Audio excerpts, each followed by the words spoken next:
Thank you for tuning in. And as you can see from the title of this video, it's about everyday investments. That's investments that you make with your money, with your time. But first of all, welcome in and thank you all for rocking with me. Oh, my channel has been growing in leaps and bounds. I am so excited about a new tribe that I am part of now. It's very supportive. And when you're trying to grow here on social media, not just YouTube, but social media, period, you have to know you're not in this alone. It's just like starting a business. You have to find your tribe that's going to help your business thrive. And so I want to thank everyone that's been rocking with me for so long and for those that are new. And this channel is about workforce development, career readiness, entrepreneurship, real life, real issues, and real talk. So I'm live right now. I did not pre-plan this or anything. I am going to make a conscious effort, be more intentional with going live on a daily basis. It's just really carving that time out. In the mornings, I had been in the past couple of weeks doing my pre records, which has been working out really well. That way I won't get caught up in the chat because you get caught up in the chat. And next thing you know, it is 2 hours later. And you're like, hold on. I only wanted to come on real quick for like 15 to 30 minutes tops. So I really enjoy that interaction. It definitely gets my day going. And so I'm going to have to figure out how to start out my day earlier so that I can go live. But I did want to come here at the end of the day and just really talk about the investments that we're making moving forward. Listen, just went to the store to buy deodorant and it was $10. $10 for one. Remember, you could get those value packs back in the day, and it may have been like, I don't know, maybe $6 to $8 at the most for two, but now it is $10 for one. So we have to be very mindful with how we're spending our money, but also how we're spending our time. It's all an investment. And there's so many people that, invest or they don't even look at it as an investment. They just spend. They spend their time on nonsensical things. I see Stash Cash came into the building. Hello, and thank you for the hearts. Welcome in. I'm going live. I'm just here. The end of the day, I'm exhausted, but I am here for sure. Thank you for being here. DT Hope 23 TV. What? I hope you're at the beach. You live in the most beautiful part of America for sure. So thank you for being here. I see Elton and David, Daniel. Hello to all of you. Thank you all for being here. Stash Cash, DT Hope in particular. Thank you for being here for sure. So listen, people will waste your money and waste your time, but time is the one thing you're not getting anything more of. You never will get that back. And so many people will hold you, and they always tell you, I'm not going to hold you, but listen, boom boom boom, next thing you know, they are holding you. And so you have to be mindful of that and learn how to pull away. So I'm saying we are in our last quarter for the fiscal year. We're in the beginning of our second quarter for the calendar year. Either way, moving forward, don't let people waste your time because again, that's an investment. Oh, I gotta hold on.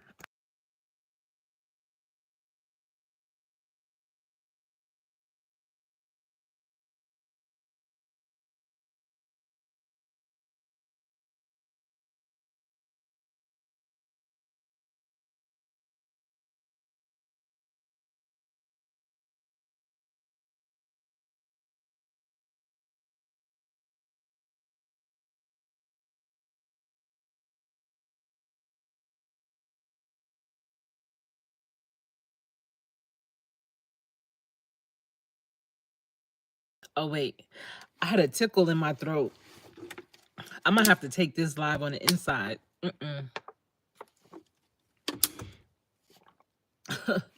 It made me cry. Oh my goodness. It brought tears to my eyes. That must mean someone is wasting my time. Hold on. Excuse me. So, this is definitely keeping it real. Now I'm extra hot. It is so hot in here. I'm in a garage. It's a hot day. I don't live by the beach like DT Hope. I wish I did. But God bless you too, DT Hope. I saw that. So people will tell you, I'm not going to hold you. I just want to tell you one thing real quick. And next thing you know, they are holding you, and it's all this time later, and you miss appointments, you miss important opportunities, whatever the case. Stop letting people do that. Y'all, I'm telling you, I don't know what just happened, but look at me. Now I'm sweating. It's hot. But you know what? I'm going to keep going because when I get inside, I am inside and I'm going to do some R&R, just chill, kick back, and just get it together. Hold on. At least I have that water, right? Lisa J. Stocks is in the building. If you want to know some good financial information, financial literacy, increase your financial IQ, you want to check out Lisa J. Stocks for sure. She shares some great information about mutual funds, bonds, CDs, investments, things that you can do, to start off, and you don't have to, be already advanced in your savings and in, your investment portfolio. You can be just starting out, but she gives some great tips for sure. I love the information that she shares. I did share a video of hers over the weekend. So if you go to my community wall on my post, you'll see it there.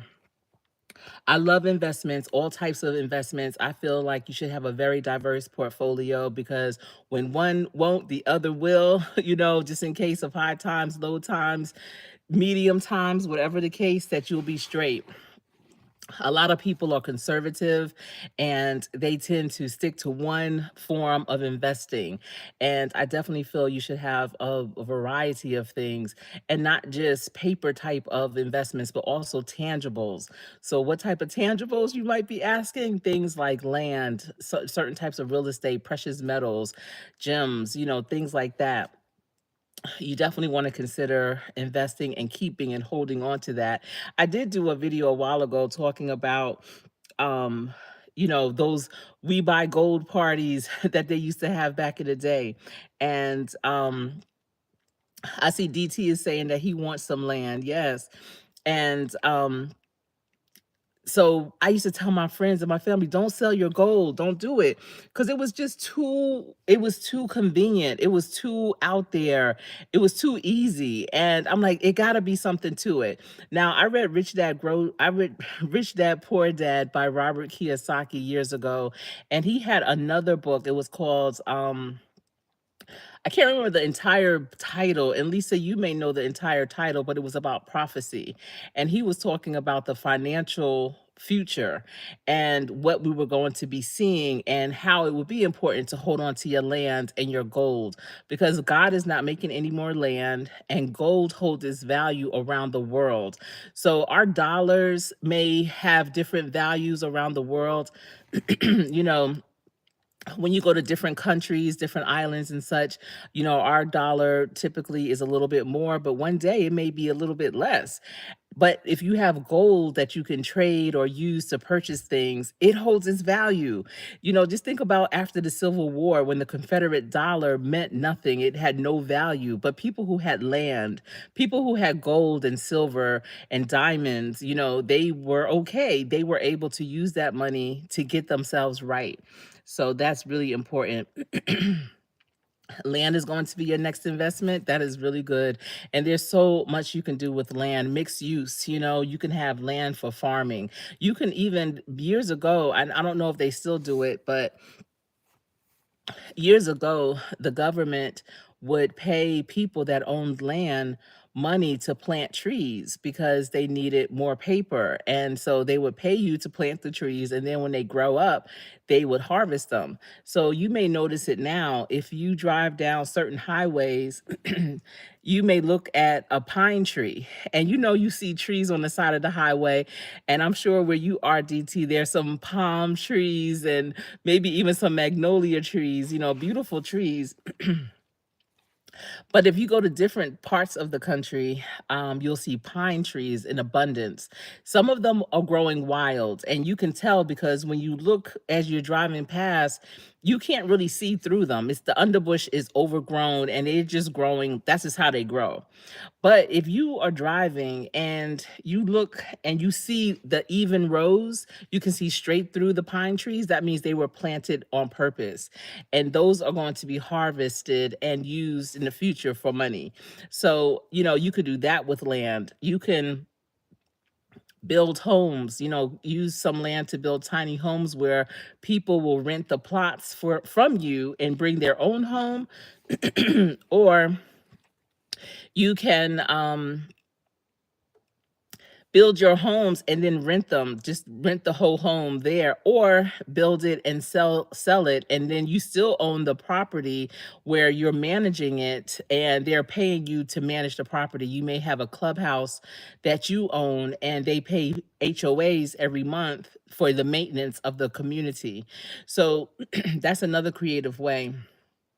A lot of people will buy a large lot of land and just put their house on it, and they are like, I'm good, this is all I'm going to do with this land. But I always say, see if you can have a mixed use land and do something on that land, excuse me, that's going to generate money. Hold on, I'm going to cough real quick.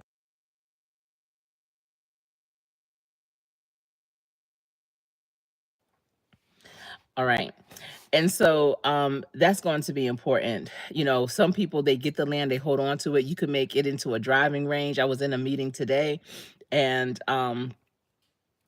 one of the questions was, if you had money and money was not a problem, what would you do? And so one of the people answered, I would love to design a golf course and golf all over the world. Go, own a golf course, design them, own my own golf course, and play golf all over the world.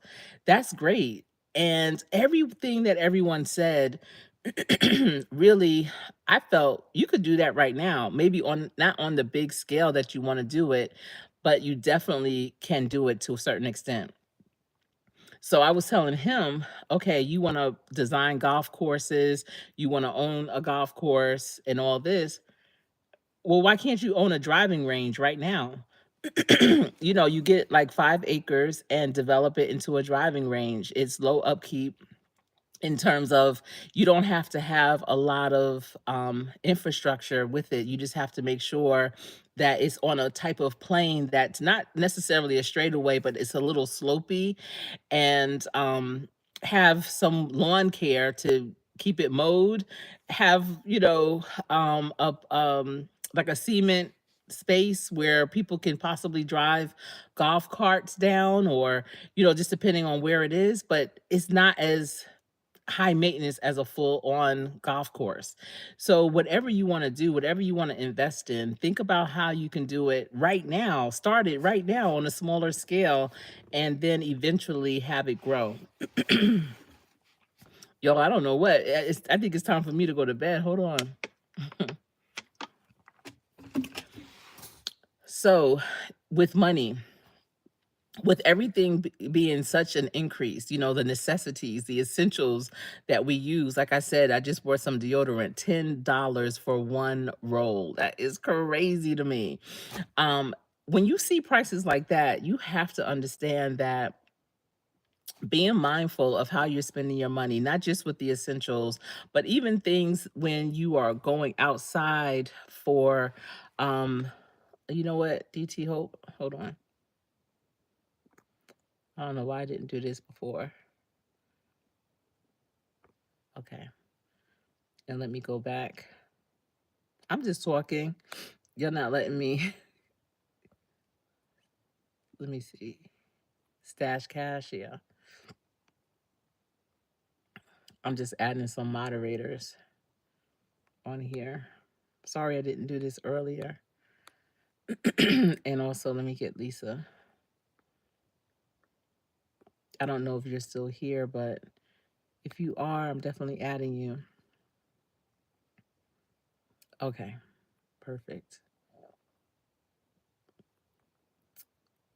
And Nuestra is here. Hello to you. Thank you for tuning in. Yes. Also, cake and meat eat day with cherry. Okay. Cake and meat Eat Day with Cherry. Hello to you. I think this is the first time I've seen you here. Thank you for tuning in. I am in Eastern Standard time zone, Eastern Standard Time.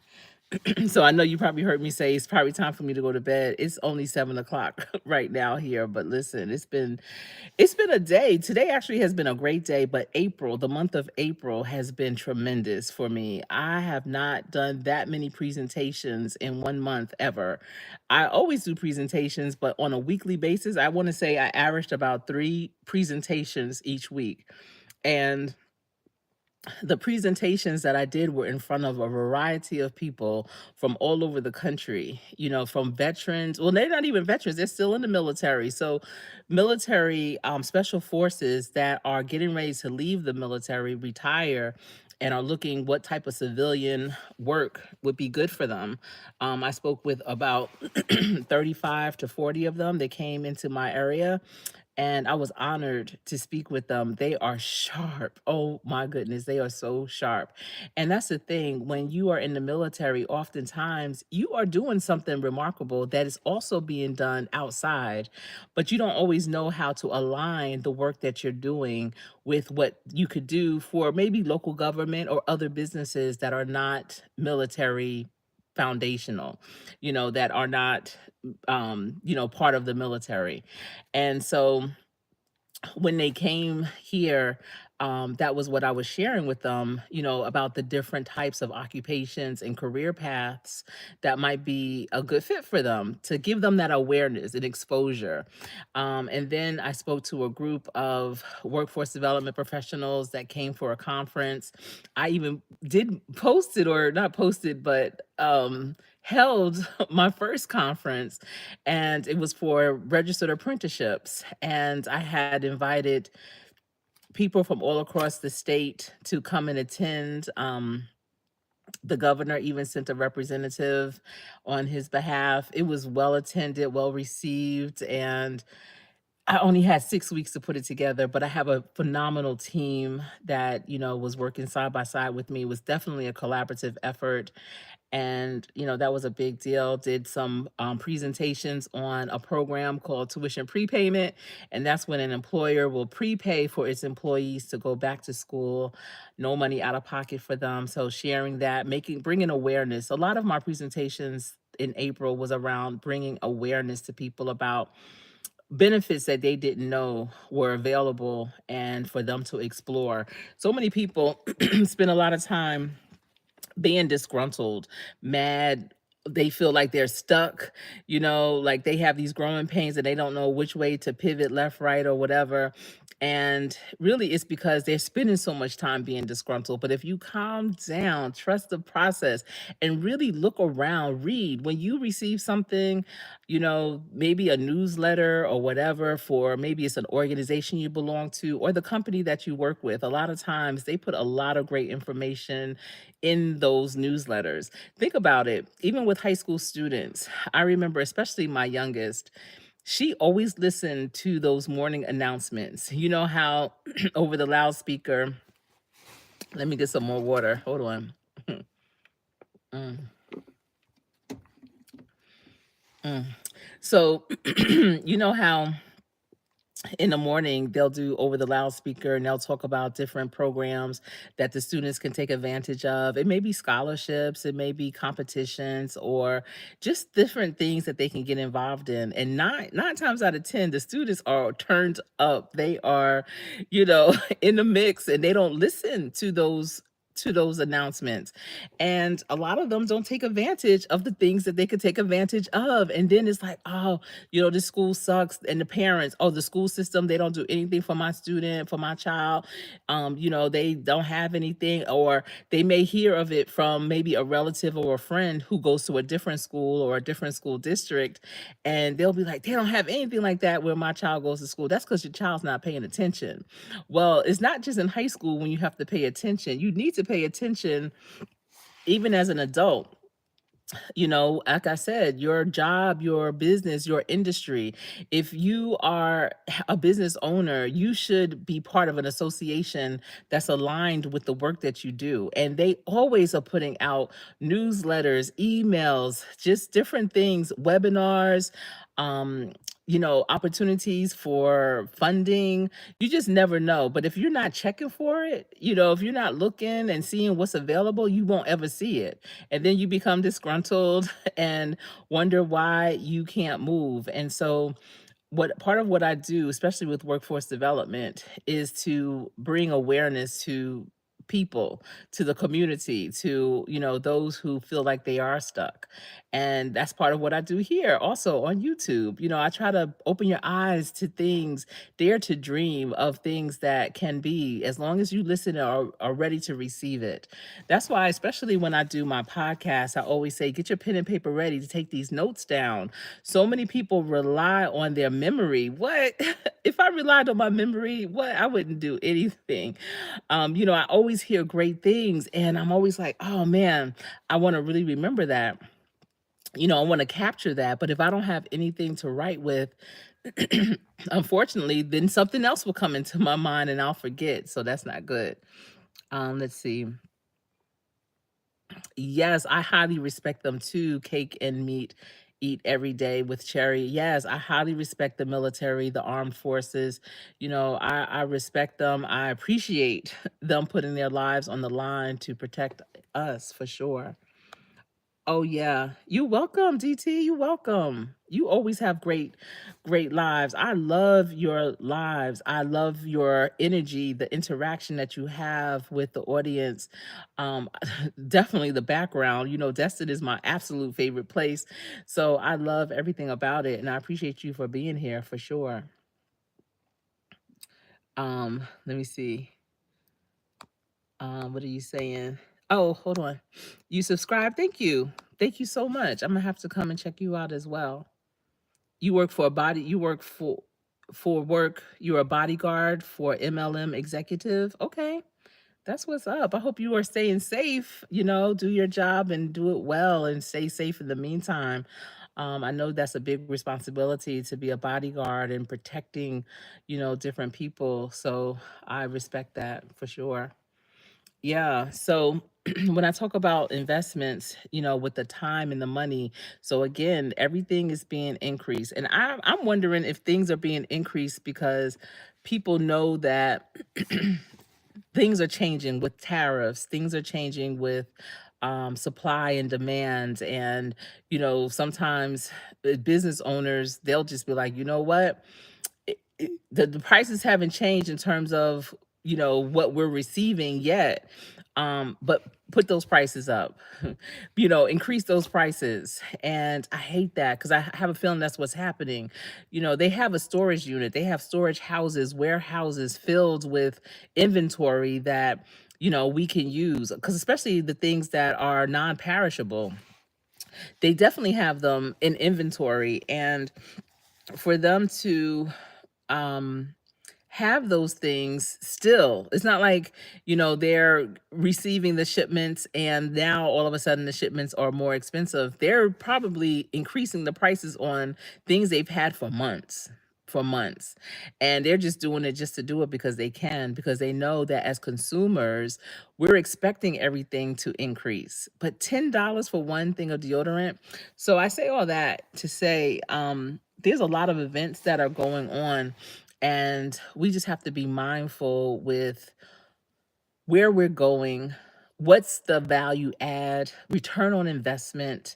You know, um, we really have to consider all of those things when we are making those purchases, when we're deciding that we're going to do something, go somewhere. I see Crystal's World just walked into the building. Hello to you. She has been fast and furious on her channel with her lives, encouraging, inspiring, motivating, and I appreciate it. Because, when you see content creators out here on their grind, doing their thing, really taking this platform seriously and not as a joke. They're looking at it as evergreen and sustainable. And you see them, you're like, you know what? I could do it too. Let me keep up. Let me see what's really going on. And it doesn't matter if you're new to this platform or if you've been on here for many, many years like me. You still have have the ability to be energized and motivated by others, and I am for sure. But we have to be very mindful. And everything, even before all of this, I always looked at the return on investment, just like, making purchases. And again, this mindset for me started when I read Rich Dad, Poor Dad by Robert Kiyosaki. I don't know if y'all are readers out there. Some people say, well, I don't really like to read, Coach Sherry. Mhm. People say that. They say they don't like to read. And I had a really good conversation about a month or so ago, a little less than a month. And this guy was like, yeah, people say they don't like to read, but they like to listen. And when you have those long drives, commutes, all that, when you're out and about, just think when you're just driving around in your own community, you might be out driving for like a few hours. You could be listening to a book on audio. There's so many great books that are available on audio. So don't use you don't like to read as an excuse to not get that information, to get not get that knowledge. You could absolutely listen to it while you're driving, while you're walking, working out, when you're just in your home chilling and there's nothing on television or whatever, or heck, you might even be looking over your investment portfolio, having a book in the background in audio is going to really be good before you go to sleep at night. Maybe have it playing and subliminally it'll start to resonate with you because you'll be listening to it as you're nodding off and going down. And that would be really good. Yes, getting back to reading, Crystal, is wonderful. I'm trying to read at least, not trying, I am. I'm reading a book a month, and in real life, I should really be reading a book every week to 2 weeks, but I'm taking it in small bite sizes and I'm saying one book a month. And so far I've been on track with it. Been reading some wonderful books, fiction as well as professional and personal development.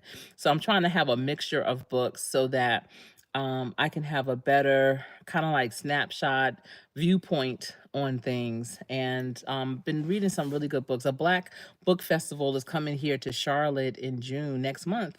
Yeah, we're in May. Oh my goodness. So yeah, next month is going to be here. I went last year and I connected with so many great authors, Black emerging authors. And my son, he's an author. He's written 2 novels.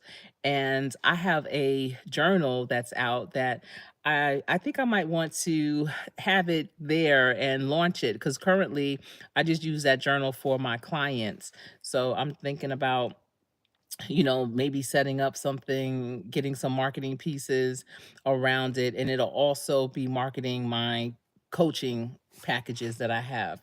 So I'm gonna see. I know my son is definitely going to participate in it, but look and see if there's a Black book festival coming your way. You will be amazed at the stories that people have to tell. And, I don't know if you notice this in your area.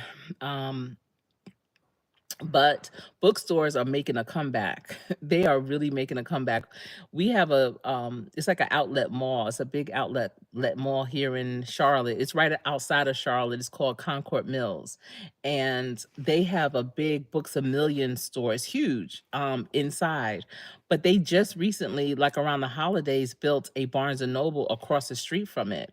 So when you see bookstores popping up like that, again, you know that there's something going on. People are starting to go back to reading. I know my children, they're young adults and they have a book club that they started, and I actually was in it, but they kicked me out. They kicked me out of the book club. What? They kicked me out, y'all. That was so crazy. But anyway, so I'm not in the book club anymore. Have my own little book club going on. And yeah, so you want to keep your eyes open for things like that. When you start seeing different types of stores popping up or older stores making a comeback, you really want to take advantage and see what the trend is and try stay connected to what that trend is. So if what's going on with books that people are doing that. But like I was saying, let me get some water. Hold on. So Robert Kiyosaki, he has some really good financial books that I've read. I've read just about all of his books. I remember back in the day when he first came out with his books, my husband and I would, I mean, we would scour the bookstores for his newest novel, like, or it's not a novel, but his newest book. And we'd be like, okay, he got a new book out, let's get it, boom, boom.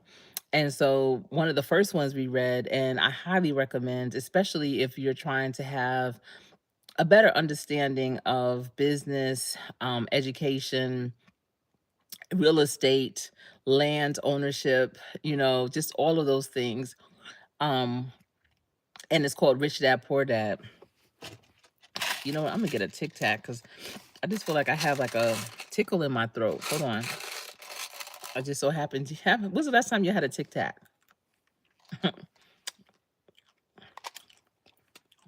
Don't even ask me why I have it in here. Let me see. Excuse me. Yeah, you need to get back. So listen, his book Rich Dad Poor Dad will have you looking at things when you go to buy it. It'll have you looking at it like, is this a need or a want? Is this a is this an asset or a liability? And so when you buy anything in life, when you pay for something, when you go somewhere, you really need to start asking yourself that question. Is this an asset or a liability? Is this making me money or is this going to cost me money? Is this going to enhance my life or extract from my life? And when you start looking at items, things, people, places, all that like that, oh yeah, you're going to start making some different types of decisions. And, you know, you got to realize that everything that's out there that you have to buy or spend money on is not for everybody. And that's okay. Um, you really have to be mindful of where you're spending your dollars. You want to keep track of how you're spending your dollars.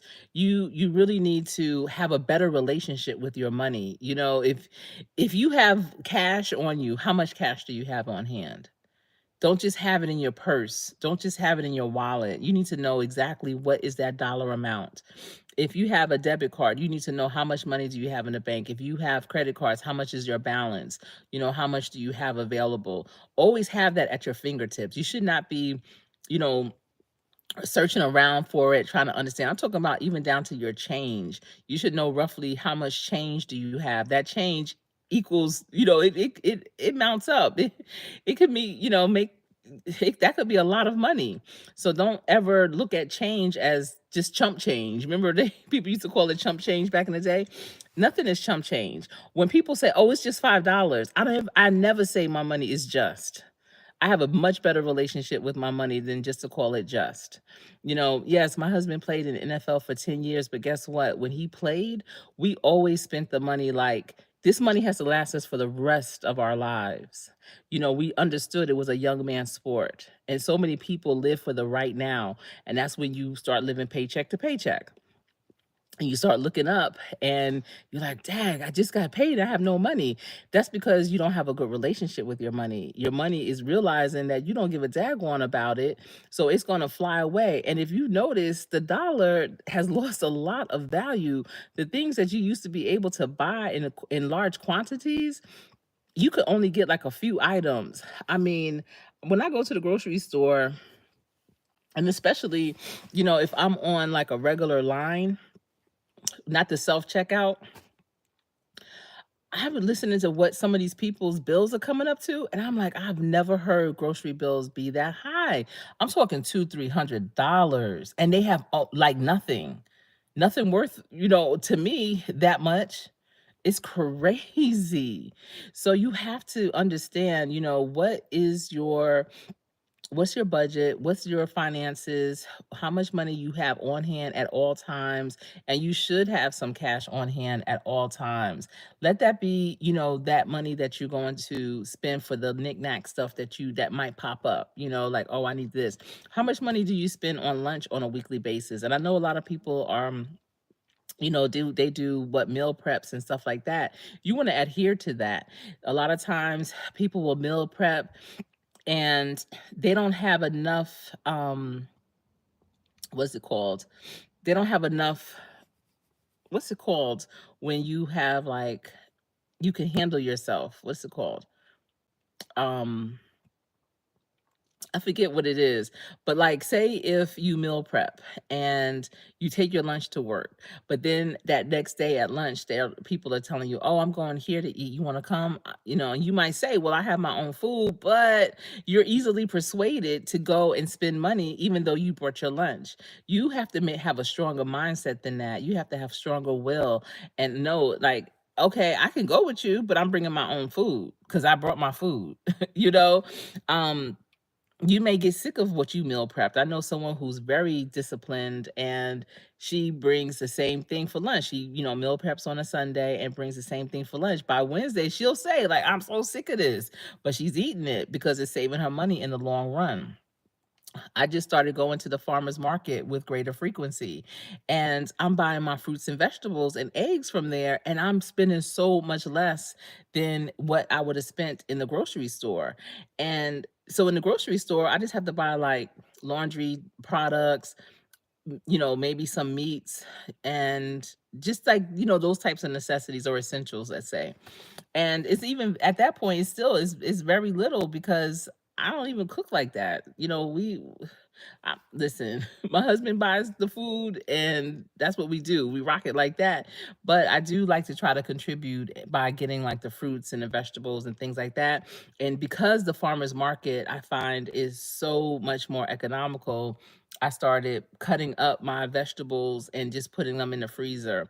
And I learned that from when we lived in New Orleans. So we lived in New Orleans for 3 years, and one of the reasons why the food in New Orleans is so good, so good, is because they cut up their vegetables and that's their seasoning. They don't always use the seasonings that are in that you shake onto your food. They literally cut up fresh vegetables and herbs and things like that, and that's what they cook with. And they keep it in the freezer. So when they cook, they just bring it out, boom, boom, and there you go. So that's a good way. I feel like, as you have a better relationship with your finances, you'll start to have a better relationship with yourself, because when you see the evidence of being someone that has discipline, where you are spending what you set out to spend and no more, no less, then you'll start doing that in other areas of your life, with your health, with your relationships and things like that. But you definitely have to be mindful of all of the investments, what you're investing your time in, where are you going? This year for 2025, I had already made that commitment that my meetings are no longer than 30 minutes. I never schedule 1 hour meetings anymore. I don't do it because you could get what you need done in 30 minutes. And if you can't, then you're not prepared. So it's making me more prepared for my meetings, having that clear-cut agenda, letting people know this is going to be your part. I need you to report on. But 30 minutes has been suffice for my meetings. And it frees people up. I don't appreciate meetings when it's an hour long, but you were done maybe 15 minutes before the end of the meeting and they still try to hold you to that hour. I'm like, give people back their time. Give them back that time to do something else. People appreciate that for sure.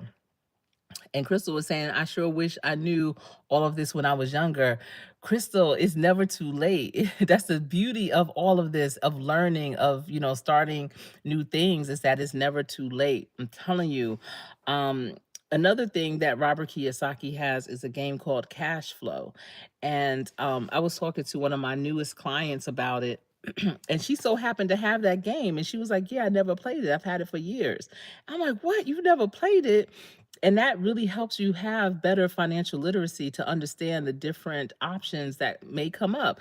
You may have an opportunity to invest in a business. So many people, they want a business, but they don't want to be a business owner. They don't understand, they know they don't have like the finance knowledge about accounting, keeping your books,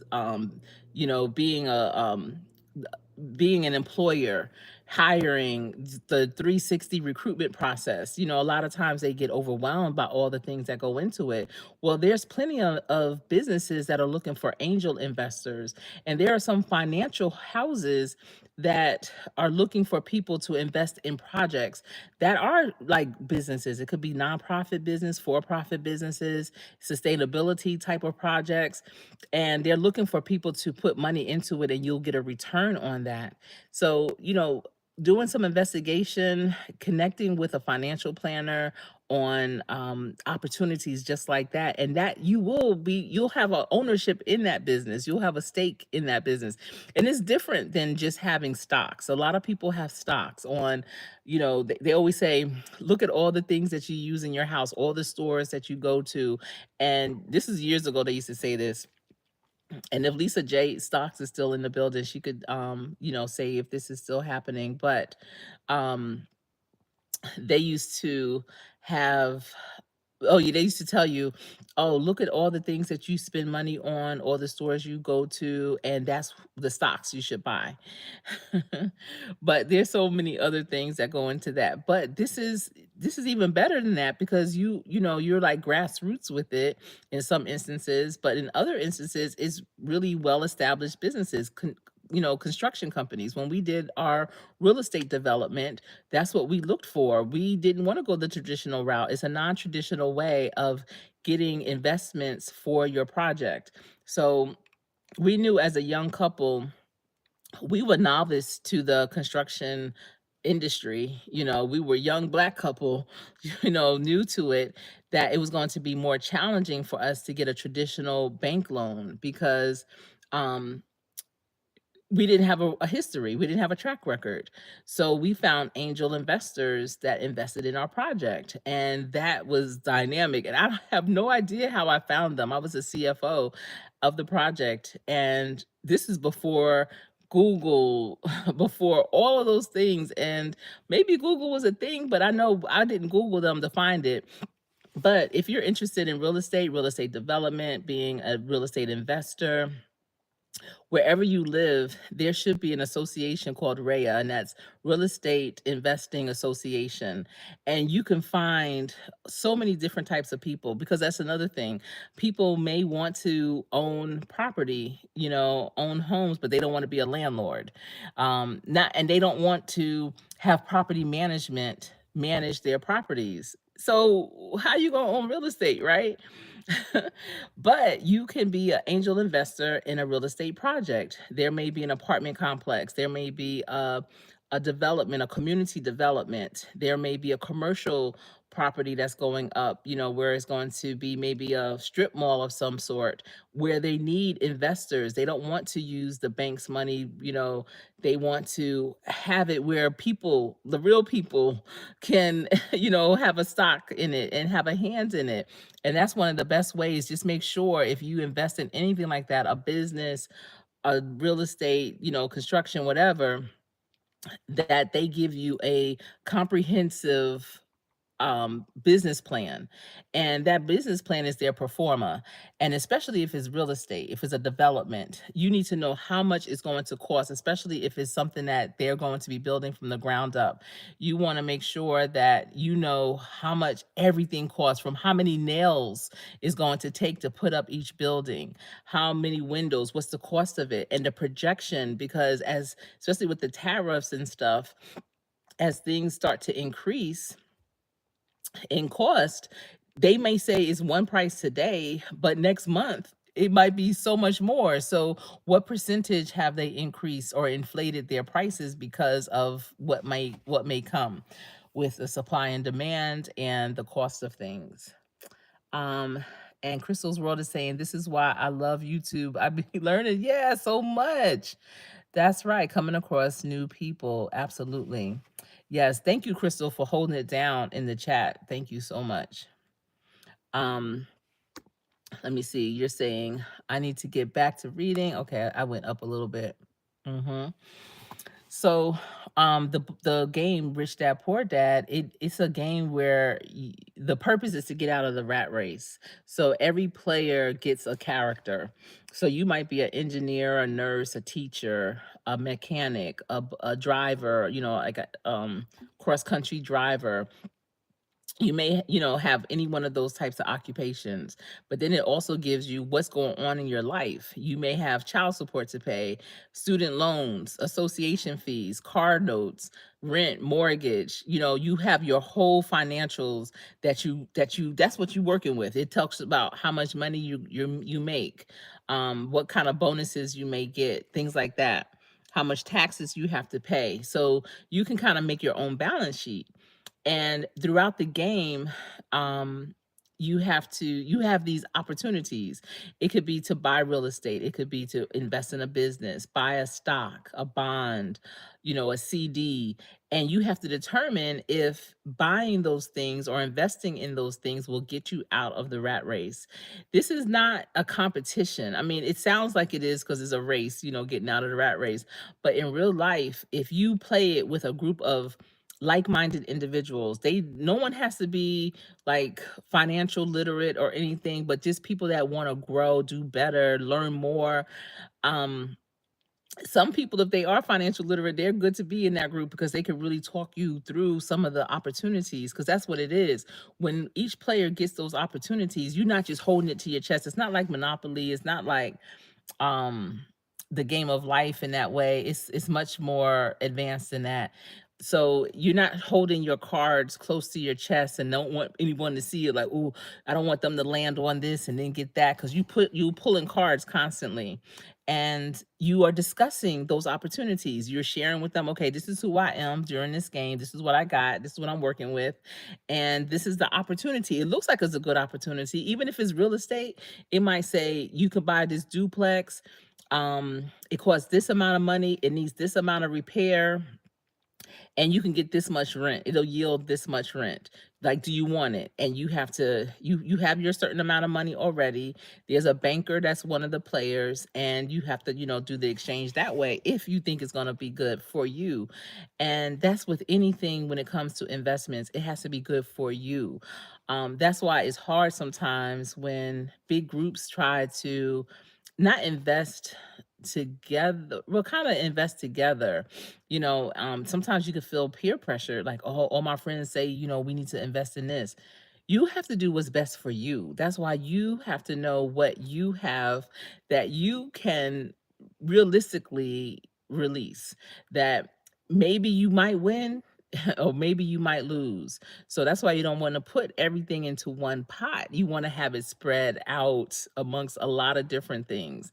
You know, um Especially young people today, they want to be social media famous and that's all they want to do. They don't want to have like a traditional job or anything. But I tell anyone that I am coaching with workforce development or career readiness that are going into those traditional jobs, but they have aspirations to possibly own their own business or be on social media in some way or go into another area. I'm like, use your traditional work as your benefits. You look at it as your benefits, because I'm telling you, when you are a sole proprietor and um you have to buy your own benefits, it's a grip. You hear me? It is a grip. And so you have to keep that into mind. You want to still be covered because you have to stay healthy. And so if you look at your each thing that you do as an aspect of who you are and the support that you need for you and your family, that helps kind of ease the load. Like, yeah, I'm doing this because it's my benefits, it's this or that. Um, and then look at the different streams for different reasons as well. Like, okay, the money that I make over here, I'm making sure it's covering over here. And a lot of people got caught out there, especially with COVID, because they weren't prepared. They had all their eggs in one basket. And when that basket broke, they was like, hold on, hold on. And then they were scrambling, trying to find something else that they love to do. And, then it became a money grab with the PPP loans. And it was just a mess. So my thing is, stay ready so you don't have to get ready. So doing your investigation, your research now, talking to people, going into different lives or looking at different content creators that's been there, done that, doing that, and hearing their story, extracting information from those stories that may support you or may not. Either way, it could be like, I don't want to do that. Sometimes it's good to hear what you don't want to do. So, you're not tripped up by it. But again, that game, cash flow, is really good. It promotes great conversation. It builds up your muscle strength on investing. Um, I know when we were playing it, my I was pregnant with our third child, and our anniversary was coming up. And my husband was like, "What you want for our anniversary?" And by then, we have been playing the game on a consistent basis with a great group of people, and I said, "I wanna buy our first rental property, like, let's stop playing. Let's do this," you know? And we did. We had our closing on our first rental property when my baby was a week old. Our middle child was 20 months, and our son was, 3.5 years old. And I remember the closing attorney was like, "These are the youngest kids I've ever seen, or the youngest people I've ever seen at a closing." And, because of that experience and the exposure, and ironically, my center daughter is a realtor, and my youngest is in finance, and my son, he is an educator as well as an author. But it's just, that exposure gave them that that confidence at young ages to do the damn thing. And that's another thing with parents. If you have children, have these types of conversations with them in the room. I remember growing up, I grew up in a brick and mortar. My parents owned and operated their own business for 40 years. And that business has been very good to not just our family, but other families that my parents also hired. And my parents' house was like a hub for small business. People would come. Some people were novice and they were just trying to start a business, and they would always come and talk to my parents about how to start a business. Some people were already in business. Political figures would come, and my parents would have cottage parties where they would talk to the community. That my parents would invite the neighbors into their home to hear from the politicians about what they could do better for the community and for the neighborhood.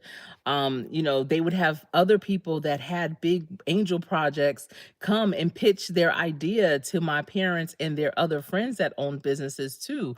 So I was always on the stairs listening. Always. My parents probably don't even know. And I wish my mother was alive because I would ask her, did she know?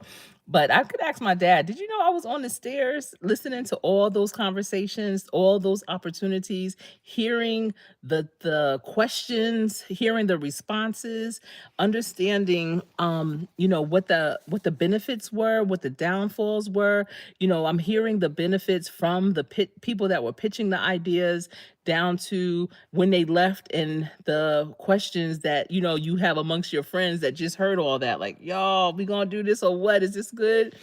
So I heard all that. I grew up listening to those types of conversations all the time. Even now, my dad will be 87 next week, and he still talks business all the time. He checks his financial portfolios every day.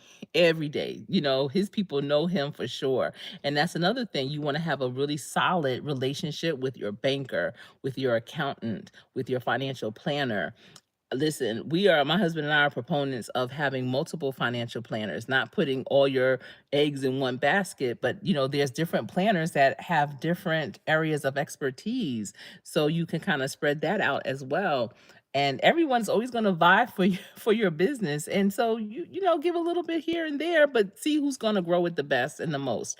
And they all might do different things because they have different philosophies that you do agree with, but you just really want to do your research. Ask people, who are you working with? How do you like them? What's going on? Your financial planners and such don't have to be right in your own backyard. Also be mindful, whatever business you have, it doesn't have to be in your city or state. But if it's not, if you have businesses that are in different areas of the country, whoever is working on your taxes, you need to make sure they understand the tax laws in those areas too, because you'd have to file taxes wherever you have done business. And that's really important so you can stay on the up and up. I see East Dad just walked into the building. Hello to you.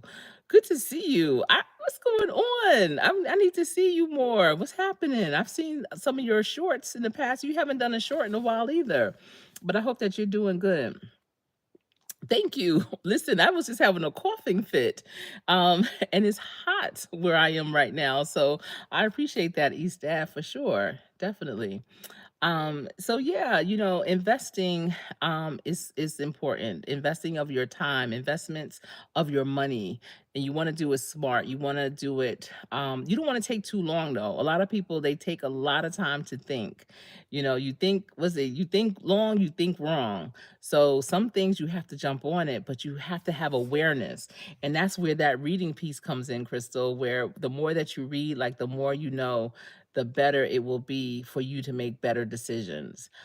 So definitely, I recommend Robert Kiyosaki books. I don't know if he's written any here lately, because once you get it, you got it, you good. And that's how we have been for a while. And now I'm starting to see that things are changing.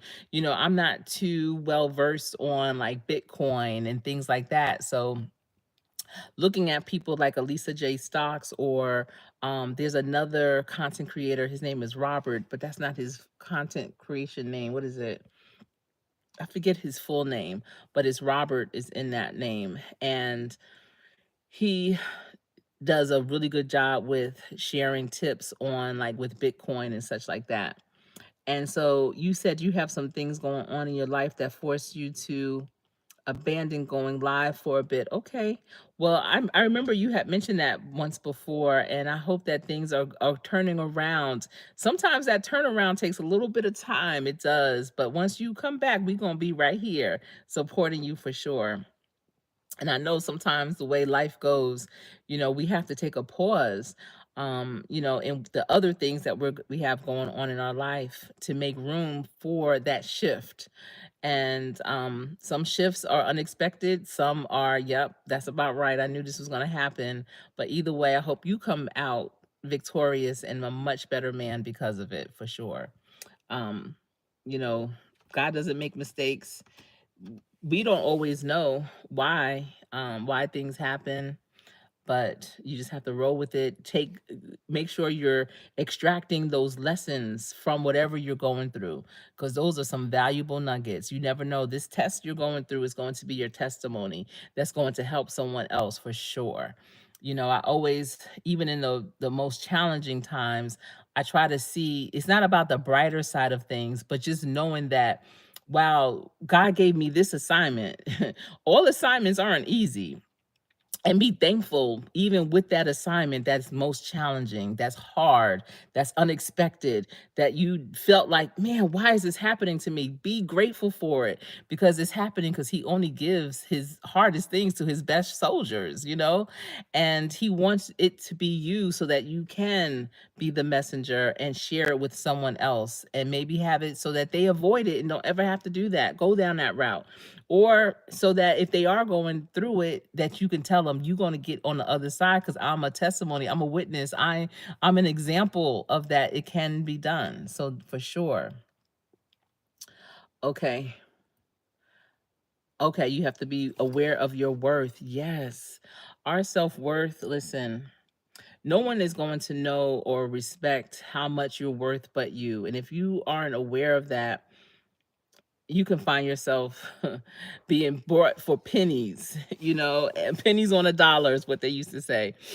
So I'm glad that you are in a place where you're, receiving who you truly are, who you were meant to be, whose you were meant to be, and your worth. We are also worthy of great things. And a lot of times people try to belittle others. And when that happens, I always feel pity for them because I'm like, man, what's going on in their life that they have to do that to that person, or what, what's really happening. But yeah, I'm glad that things are improving for you for sure. It's so good to see you. It really is. And just make sure you stepping outside, getting that vitamin D, and just being thankful and grateful for the little things, because the little things end up being the bigger things too, and you was raised never to question the things our creator put in our lives. It happened for a reason. Yes, and I'm learning to thrive at 50 years old. Yeah, you are that 50 now. You catching up. You catching up. I got you still by that 5 years. 55 double nickel in a building. What? Yes. And you know what? People learn some of the most valuable lessons the older they get. They may have heard it all along.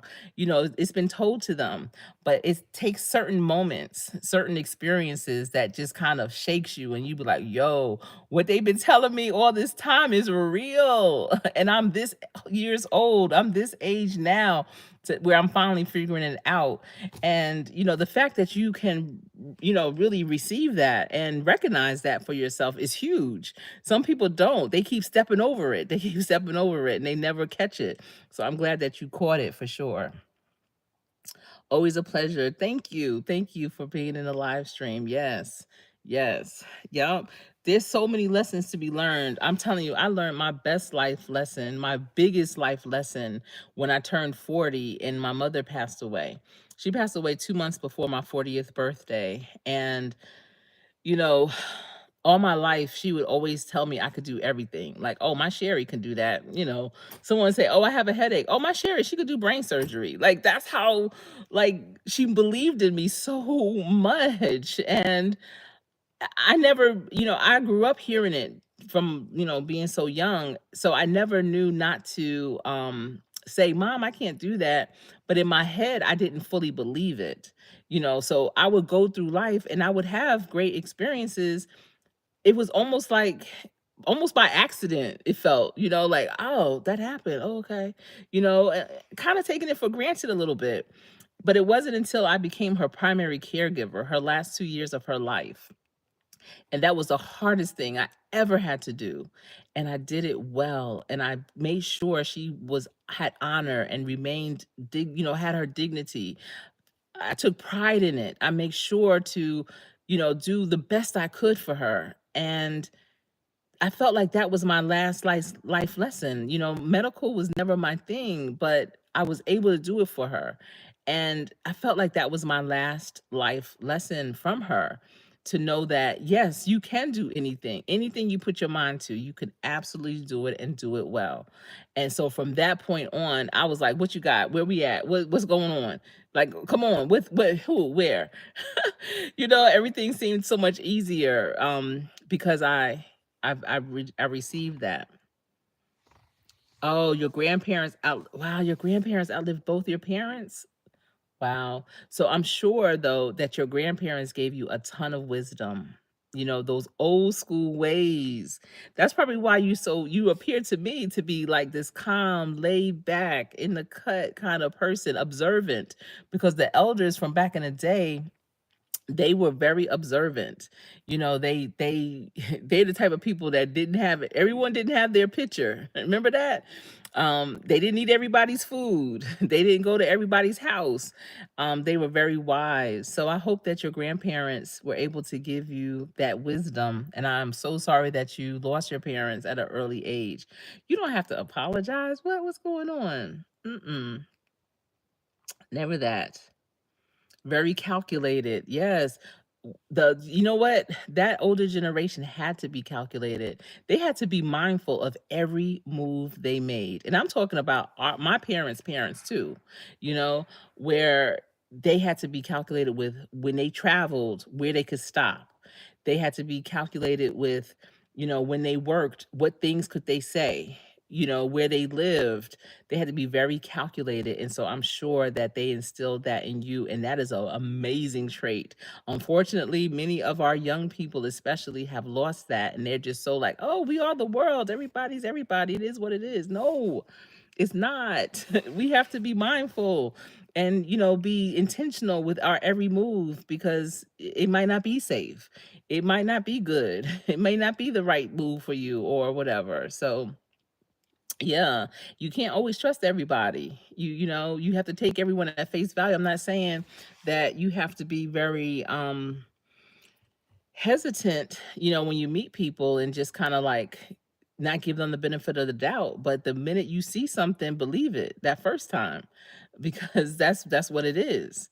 And so many people give people passes thinking, oh, that was just that day. They just didn't feel good. No, no, that's basically who they are. Because when it shows up again, now what is it? What's the excuse now? And that's really what it ends up being, an excuse. Mm. So I'm going to get ready to go. I will be back tomorrow.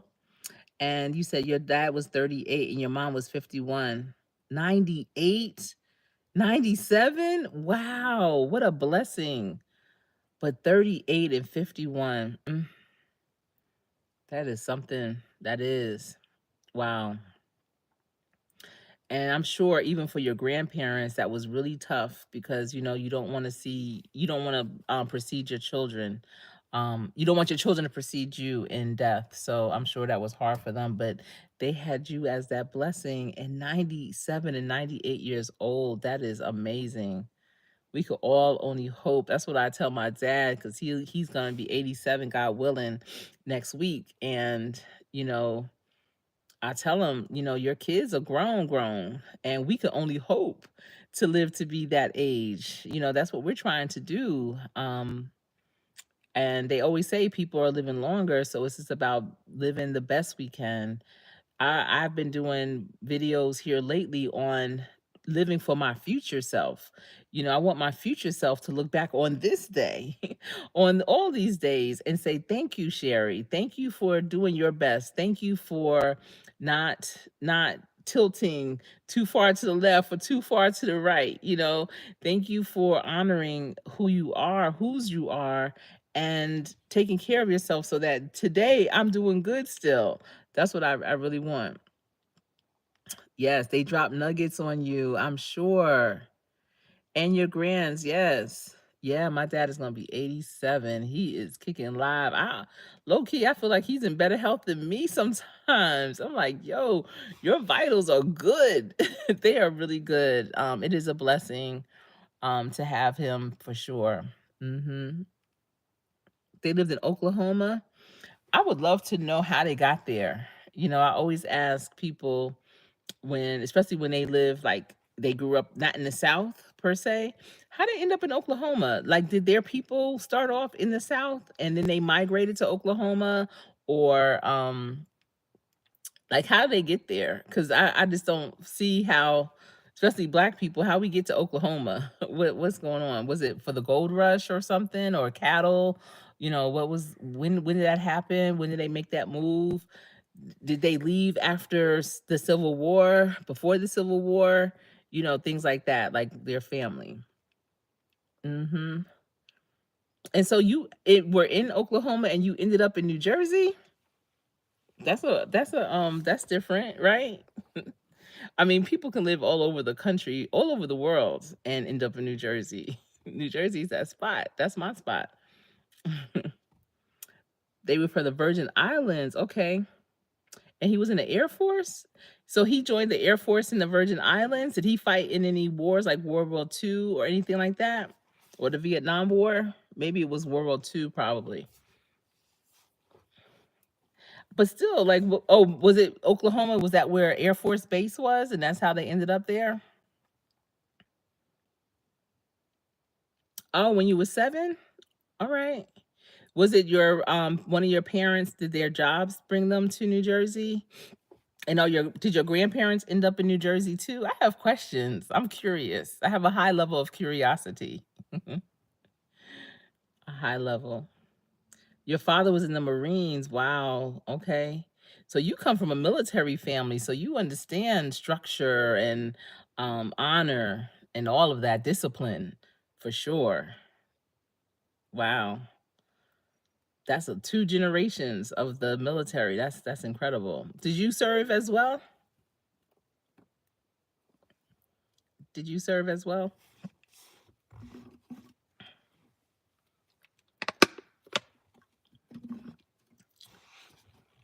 And your mother left, and your grands came here to see my mom when she got sick. Okay. And so when they came to see your mother when she got sick, did they just stay or did they go back to Oklahoma? I have questions. You wasn't allowed to serve. I was the Oh, okay. Okay. Yeah, I remember that. It's like, i- if you have only one son type of thing, that's real deep. Mhm. That's real deep. Do you think that you would have if you could have? And if so, what branch? Would it have been the Marines or the Air Force or maybe the Army or Navy? Mhm.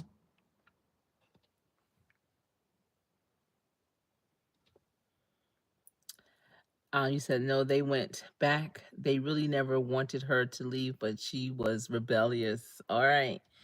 Yeah.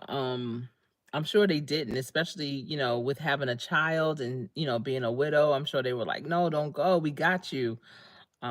But I'm glad that they came when she got sick. And so when they came and she got sick, did you go back to Oklahoma with them? You would have went to the Marines like your father? Yeah. The Marines is something else.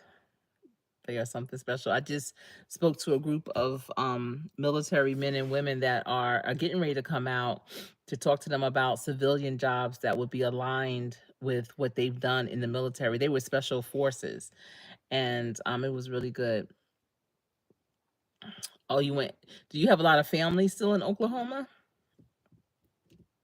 2023 wasn't that long ago. Is that when your grandparents passed away? I never knew my grandparents. Well, that's not true. My mother's dad, he lived until he was 83 and he passed away maybe a couple of years after I graduated from college. And so I grew up knowing him, but my grandmothers, I didn't know them. Your family's huge. All right. Um so when people have had both their grandparents, I find that to be a blessing. My children had both grandparents until 2010, 2011. So my mother passed away that school year in 2010, right the week before school started, and my father-in-law, he passed away the week before school ended for that same school year. It was a lot. It was very heavy for my family. It was very challenging. It was hard for my husband and I. We were both close to our parents, and he especially to his father, and me especially to my mother.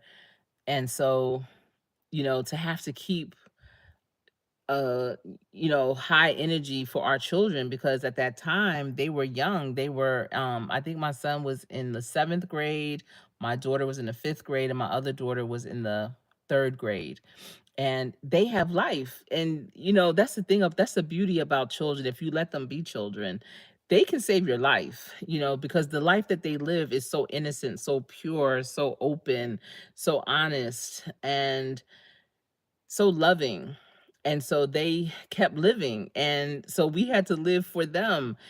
But it's still really hard, just remembering those times. I was talking to my youngest about it yesterday, and she was saying they never expressed how challenging it was for them, but considering how close they were to their grandparents, especially the ones that passed away, um it was a lot to process. And so she was saying how it was a lot for them to process, and they talked about it amongst themselves. The siblings is what they call each other.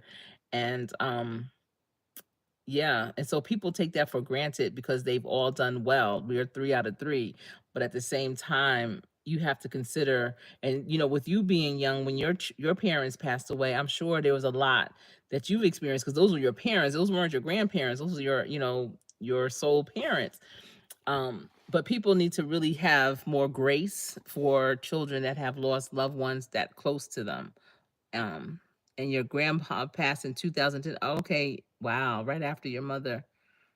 Mm, 2012. So it was almost like back to back for you then. Wow. Yeah, being strong and coping at a rapid pace when you've lost, the matriarchs and the patriarchs of your family is challenging.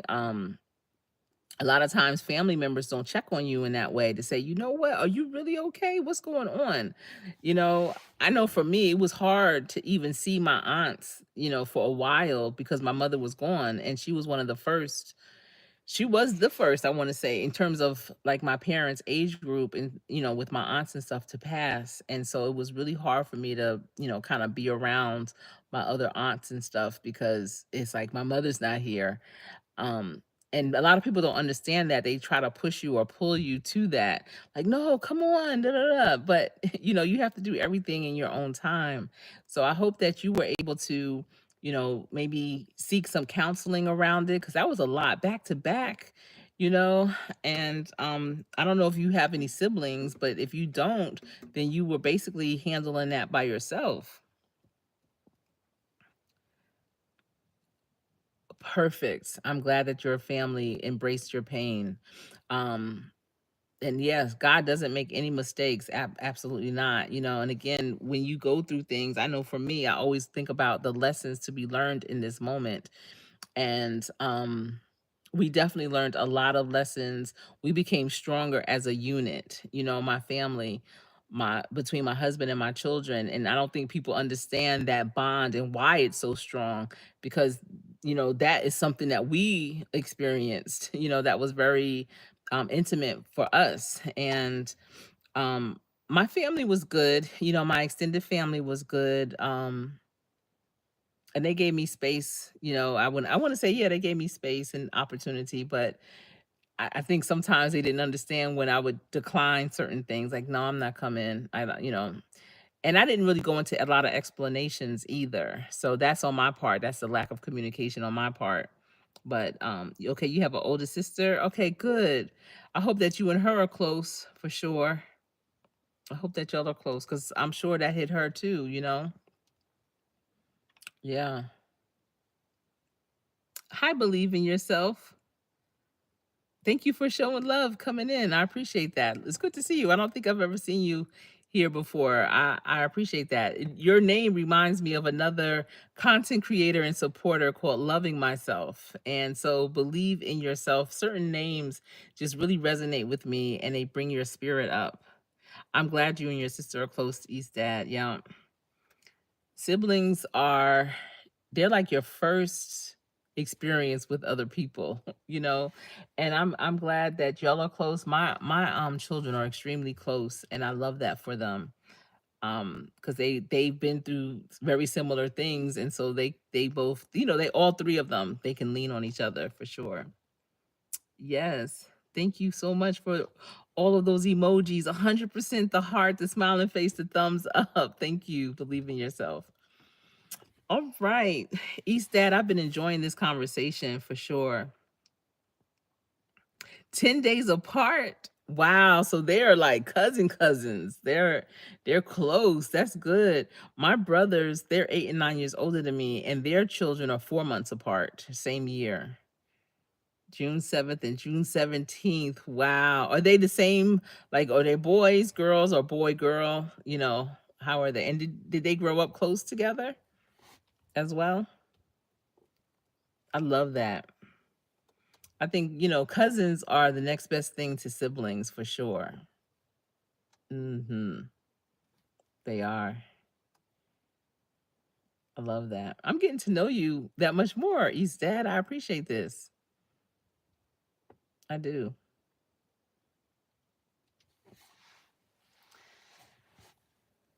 Let me see what you say. But yeah, is your niece. Oh, okay, Alonzo. So it was a boy and a girl. And that's how my niece and nephew are, So they're 4 months apart. My nephew was born first and then my niece. And when they were younger, they were so close, and then, life happens, or just they start living their own way, going their own ways or whatever. But I want to say they could be close again for sure. Pronounce um Emijah. I hope I got the Emijah. That's a beautiful name. Emijah and Alonzo. That's beautiful. Yes. So I'm going to get ready to go. And I hope that you all were able to get a nugget or two from this live. And if you have come in later, and I appreciate believing yourself coming in a little bit later, thank you. And you want to come and watch the replay, you can absolutely do that. I welcome you to do that. If not, you can catch me live here tomorrow. I'm not sure exactly what time, but I will be live again tomorrow evening. I find that the evenings work out better for me. I am going to try to do it in the morning sometimes if I have the opportunity, but typically it'll be in the evening. And of course, my shorts, my posts, my podcasts here all on YouTube. And if you are new to my channel, I welcome you to join the team by just clicking that bell for notifications. So when I do post something, you will be notified. And if you liked this live, be sure to give it a thumbs up. I appreciate it. But this is the thing, and this is what I always say: remember to practice every day. Practice so hard that when you get into play, you will always play to win. I appreciate you, Eastad. It is my pleasure to have listened to you. I enjoyed this conversation that we've had. Thank you. Oh, good. I'm glad. I'm glad. You are wonderful. You are amazing. So thank you. All right, everyone. Take care, and I'll see you soon. I am Coach Sherri.